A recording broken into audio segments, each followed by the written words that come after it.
Sveiki, mėly žiūrovai. Šiandien yra antradienis ir mes svečiuojamės laidoje Rudens Reguliai. Kaip visada, mūsų vedėjas Skirmantas Valiulis turi įdomių pašnekovų. Sveiki gyvi! O būtent Arizonos lenktynių trasoje mes pakalbinsime poną Garsų lenktynininką Janį Birbals. Latvių lenktynininkas. Labdienas! Labdienas, Janis! Kur važiuojam? Važiuoju palygą aplinkui parbėgu. Matot, Latvis yra gan rimtai kovingai. Подождите, Janis. Kokia čia yra? Какая это машина?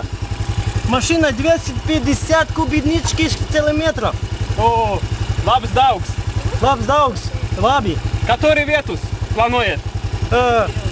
Mi plani vietus pirmi or antri. Pirms or antrs? Ja. Nu, tada daug sėkmės. Sėkmės, nesėkmės, мана А вы могли покажите нам, как вы važiuojat? Теперь, да. Можно ваш микрофон? Пожалуйста. Спасибо.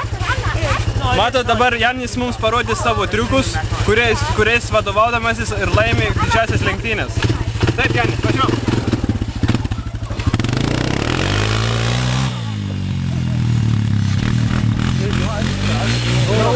Na, matot, Janis tikrai įspūdingas. Nepralenkęs.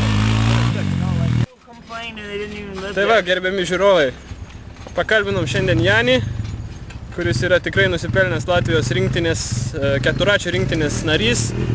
Tikėkimės, kad jis ir toliau gins Latvijos garbę tarptautinėse arenose. O gal netgi perės kovoti už Lietuvą.